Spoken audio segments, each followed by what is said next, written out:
I was the first man to fall in love with you, son of Clinias.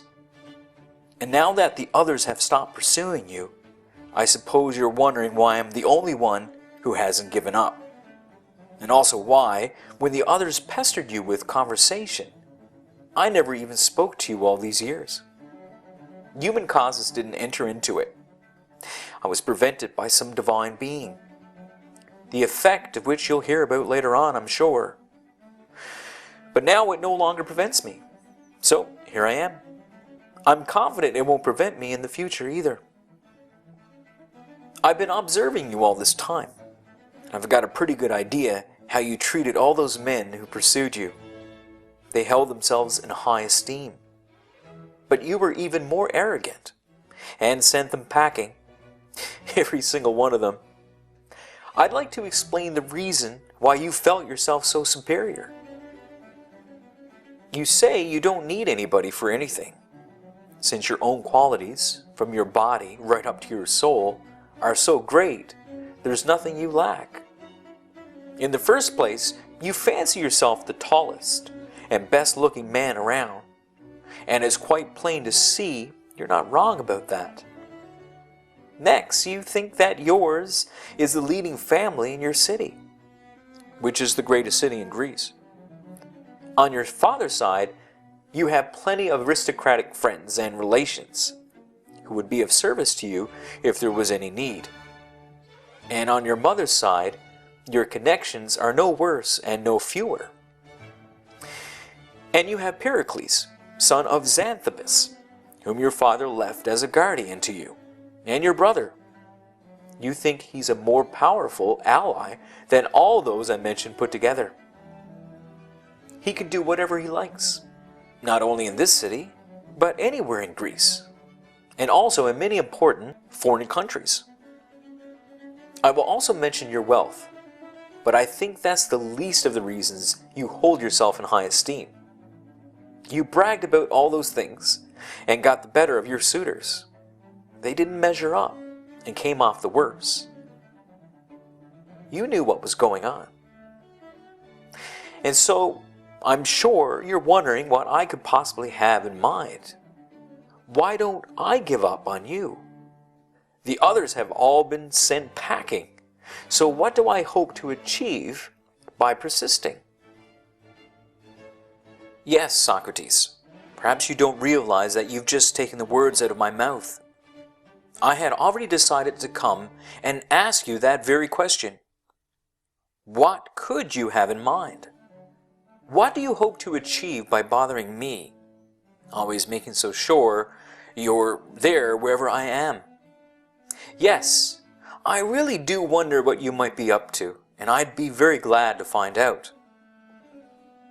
So then you'll probably be eager to give me your full attention, since, as you say, you're keen to know what I have in mind. I take it that you'll listen carefully. Yes, of course, just tell me. Watch out, I wouldn't be at all surprised if I found it as hard to stop as it was to start. Tell me, please. I will pay attention. Speak I must, then. It's not easy to play the role of suitor with a man who doesn't give in to them. Nevertheless, I must summon up my courage and say what's on my mind. Alcibiades, if I saw that you were content with the advantages I just mentioned, and thought that this was the condition in which you should live out the rest of your life, I would have given up on you long ago. At least that's what I persuade myself. But I'm going to prove to you in person what very different plans you actually have in mind. Then you'll realize how constantly I've been thinking about you. Suppose one of the gods asked you, Alcibiades, would you rather live with what you now have? Or would you rather die on the spot if you weren't permitted to acquire anything greater? I think you'd choose to die. What then is your real ambition in life? I'll tell you. You think as soon as you present yourself before the Athenian people, as indeed you expect to do in a very few days, by presenting yourself, you'll show them that you deserve to be honored more than Pericles, or anyone else who ever was. Having shown that, you'll be the most influential man in the city. And if you're the greatest here, you'll be the greatest in the rest of Greece. And not only in Greece, but also among the foreigners who live on the same continent as we do. And if that same God were then to tell you that you should have absolute power in Europe, but that you weren't permitted to cross over into Asia or get mixed up with affairs over there, I think you'd rather not live with only that to look forward to. You want your reputation and your influence to saturate all mankind, so to speak. I don't think you regard anybody as ever having been much to speak of, except perhaps Cyrus and Xerxes. I'm not guessing that this is your ambition. I'm sure of it. Since you know that what I say is true, maybe you'll say, well then, Socrates, what's this got to do with your point? You said you were going to tell me why you haven't given up on me. Yes, I will tell you, my dear son of Clinias and Dinomache. It is impossible to put any of these ideas of yours into effect without me, and that's how much influence I think I have over you and your business. I think this is why the God hasn't allowed me to talk to you all this time, and I've been waiting for the day he allows me. I'm hoping for the same thing from you as you are from the Athenians. I hope to exert great influence over you by showing you that I'm worth the world to you, and that nobody is capable of providing you with the influence you crave, neither your guardian, nor your relatives, nor anybody else except me, with the God's help, of course. When you were younger, before you were full of such ambitions, I think the God didn't let me talk to you because the conversation would have been pointless. But now he's told me to, because now you will listen to me. Really, Socrates, now that you've started talking, you seem much more bizarre to me than when you followed me in silence, though you were very bizarre to look at then, too. Well, on the question of whether or not these are my ambitions, you seem to have made up your mind already, and no denial of mine will do anything to convince you otherwise. Fine. But supposing I really do have these ambitions, how will you help me achieve them? What makes you indispensable? Have you got something to say? Are you asking if I can say some long speech like the ones you're used to hearing? No, that sort of thing's not for me. But I do think I'd be able to show you that what I said is true, if only you were willing to grant me just one little favor. Well, as long as you mean a favor that's not hard to grant, I'm willing. Do you think it's hard to answer questions? No, I don't. Then answer me. Ask me. My question is whether you have in mind what I say you have in mind. Let's say I do, if you like, so I can find out what you're going to say. Right then, you plan, as I say, to come forward and advise the Athenians sometime soon. Suppose I stopped you as you were about to take the podium, and I asked, Alcibiades, what are the Athenians proposing to discuss? You're getting up to advise them because it's something you know better than they do, aren't you? What would you reply? Yes, I suppose I would say it was something that I know better than they do. So it's on matters you know about that you're a good advisor. Of course. Now the only things you know are what you've learned from others or found out for yourself. Isn't that right? What else could I know? Could you ever have learned or found out anything without wanting to learn it or work it out for yourself? No, I couldn't have. Is that right? Would you have wanted to learn or work out something that you thought you understood? Of course not. So there was a time when you didn't think you knew what you now understand. There must have been. But I've got a pretty good idea what you've learned. Tell me if I missed anything. As far as I remember, you learned writing and lure playing and wrestling. But you didn't want to learn the aulos playing. These are the subjects that you understand, unless perhaps you've been learning something while I wasn't looking. But I don't think you have been, either by night or by day, on your excursions from home either. No, those are the only lessons I took. Well then, is it when the Athenians are discussing how to spell a word correctly that you'll stand up to advise them? Good God, I'd never do that. Then is it when they're discussing the notes on the lyre? No, never. But surely they're not in the habit of discussing wrestling in the assembly? Certainly not. Then what will they be discussing? I pursue, it won't be building. Of course not. Because a builder would give better advice on these matters than you. Yes. Nor will they be discussing divination, will they? No. Because then a diviner would be better at giving advice than you. Yes. Regardless of whether he's tall or short, or handsome or ugly, or even noble or common. Of course. And when the Athenians are discussing measures for public health, it will make no difference to them if their counselor is rich or poor, but they will make sure that their advisor is a doctor. Of course.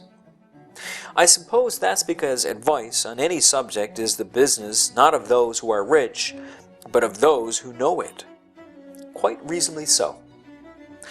Then what will they be considering when you stand up to advise them, assuming that you're right to do so? They'll be discussing their own business, Socrates. You mean their shipbuilding business? What sorts of ships they should be building? No, Socrates, I don't. I suppose that's because you don't understand shipbuilding. Am I right? Or is there some other reason? No, that's it. So what kind of their own business do you think they'll be discussing? War, Socrates, or peace, or anything else which is the business of the city. Do you mean they'll be discussing who they should make peace with, and who they should go to war with, and how? Yes. But shouldn't they do that with the ones with whom it's better to? Yes. And when it's better? Certainly. And for as long a time as it's better? Yes. Now, supposing the Athenians were discussing who they should wrestle with, and who they should spar with, and how, who would be a better advisor, you or the trainer? The trainer, I guess. And can you tell me what the trainer has in view when he advises you who you should or shouldn't wrestle with, and when and how? I mean, for example, that one should wrestle with those with whom it's better to wrestle. Isn't that right? Yes. And as much as is better? That's right. And when it's better, right? Certainly. Let's take another example. When you're singing, you should sometimes accompany the song with lyre playing and dancing. Yes, you should. You should do so when it's better to, right? Yes. And as much as is better? I agree. Really. Since you use the term better in both cases, in wrestling and in playing the lyre while singing, what do you call what's better in lyre playing, as I call what's better in wrestling, athletic? What do you call that? I don't get it. Then try to follow my example. My answer was, I think. What is correct in every case, and what is correct, I presume, is what takes place in accordance with the skill, isn't it? Yes. Wasn't the skill athletics? Of course. I said that what's better in wrestling was athletic. That's what you've said. Wasn't that well said? I think so, anyway. Come on then. It's your turn. It's partly up to you, surely, to keep our conversation going well. First of all, tell me what the skill is for singing and dancing and playing the lyre correctly. What is it called as a whole? Are you able to tell me yet? No, I can't. Well, try it in this way. Who are the goddesses to whom the skill belongs? No, I can't. Well, try it this way. Who are the goddesses to whom the skill belongs? Do you mean the muses, Socrates? I do indeed. Don't you see? What's the name of the skill that's named after them? I think you mean music. Yes, I do. Now, what is correctly for what takes place in accordance with this skill? In the other case, I told you what correctly is for what takes place in accordance with the skill. So now it's your turn to say something similar in this case. How does it take place? Musically, I think. A good answer. Come on now. What do you call what's better in both going to war and keeping the peace? In these last two examples, you said that what was better was more musical and more athletic, respectively. Now try to tell me what's better in this case, too. I really can't do it. But surely it's disgraceful if when you're speaking and giving advice about food, saying that a certain kind is better than another, and are better at a certain time and in a certain quantity, and someone should ask you, what do you mean by better, Alcibiades? You could tell him in that case that better was healthier, though you don't even pretend to be a doctor. And yet in a case where you do pretend to understand and are going to stand up and give advice as though you knew, if you aren't able, it seems likely, to answer the question in this case, won't you be embarrassed? Won't that seem disgraceful? Yes, certainly. Then think about it, and try to tell me what the better tends towards, in keeping the peace or in waging war with the right people. I'm thinking, but I can't get it. But suppose we're at war with somebody. Surely you know what treatment we accuse each other, or when we enter into a war, and what we call it. I do. We say that they're playing some trick on us, or attacking us, or taking things away from us. Hold on. How do we suffer from each of these treatments? Try to tell me how one way differs from another way. When you say way, Socrates, do you mean justly or unjustly? Precisely. But surely that makes all the difference in the world. Really, who will you advise the Athenians to wage war on? Those who are treating us unjustly, or those who are treating us justly? That's a hard question you're asking. Even if someone thought it was necessary to wage war on people who were treating us justly, he wouldn't admit to it. Because I think that wouldn't be lawful. It certainly wouldn't. Nor would it be considered a proper thing to do. No. So you would also frame your speech in these terms. I'd have to. Then this better I was just asking you about, when it comes to waging war or not, on whom to wage war, on whom not to, and when not to, this better turns out to be the same as more just, doesn't it? It certainly seems so. But how could it, my dear Alcibiades? Don't you realize that this is something you don't understand? Or perhaps, when I wasn't looking, you've been seeing some teacher who taught you how to tell the difference between the more just and the less just. Have you? Well, who is he? Tell me who he is, so that you can sign me up with him as well. Stop teasing me, Socrates. I'm not. I'll swear by friendship, yours and mine. I'd never perjure myself by him. So tell me who he is, if you can. And what if I can't? Don't you think I might know about justice and injustice some other way? Yes, you might, if you found it out. Well, don't you think I might find it out? Yes, of course, if you investigate the matter. And don't you think I might investigate it? Yes, I do, if you thought you didn't know. And didn't I once think that? A fine answer. Can you tell me when this was? When you didn't think you knew about justice and injustice?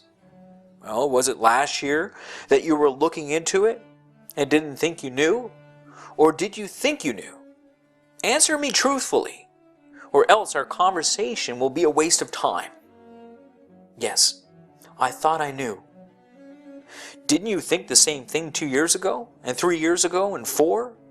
I did. But surely before you were a boy, weren't you? Yes. Well now, at that point, I'm sure you thought you knew. How can you be sure of that? When you were a boy, I often observed you, at school and other places, and sometimes when you were playing knucklebones or some other game. You'd say to one or another of your playmates, very loudly and confidently, not at all like someone who was at a loss about justice and injustice, that he was a lousy cheater and wasn't playing fairly. Isn't that true? But what was I to do, Socrates, when somebody cheated me like that? Do you mean, what should you have done if you didn't actually know then whether or not you were being cheated? But I did know, by Zeus. I saw clearly that they were cheating me. So it seems that even as a child you thought you understood justice and injustice. Yes, I did understand. At what point did you find out? Surely it wasn't when you thought you knew. Of course not. Then when did you think you didn't know? Think about it. You won't find any such time. By Zeus, Socrates, I really can't say. So it isn't by finding it out that you know it. That's not very likely. But surely you just finished saying that it wasn't by being taught, either, that you knew it. So if you neither found it out, nor were taught it, how and where did you come to know it? Maybe I gave you the wrong answer when I said I knew it by finding it out myself. Then how did it happen? I suppose I learned it in the same way as other people. That brings us back to the same argument. From whom? Do tell me. From people in general. When you give the credit to people in general, you're falling back on teachers who are no good. What? Aren't they capable of teaching? No, they can't even teach you what moves to make or not to make in knucklebones. And yet that's a trivial matter, I suppose, compared with justice. What? Don't you agree? Yes. So although they can't teach trivial things, you say they can teach more serious things. I think so. At any rate, they can teach a lot of things that are more important than knucklebones. Like what? Well, for example, I learned how to speak Greek from them. I couldn't tell you who my teacher was, but I give the credit to the very people you say are no good at teaching. Yes, my noble friend. People in general are good teachers of that, and it would be only fair to praise them for their teaching. Why? Because they have what it takes to be good teachers of the subject. What do you mean by that? Don't you see that somebody who is going to teach anything must first know it himself? Isn't that right? Of course. And don't people who know something agree with each other not disagree? Yes. If people disagree about something, would you say that they know it? Of course not. Then how could they be teachers of it? They couldn't possibly. Well then, do you think that people in general disagree about what wood or stone is? If you ask them, don't they give the same answers? Don't they reach for the same things when they want to get some wood or some stone? And similarly for all other such cases. I suppose this is pretty much what you mean by understanding Greek, isn't it? Yes.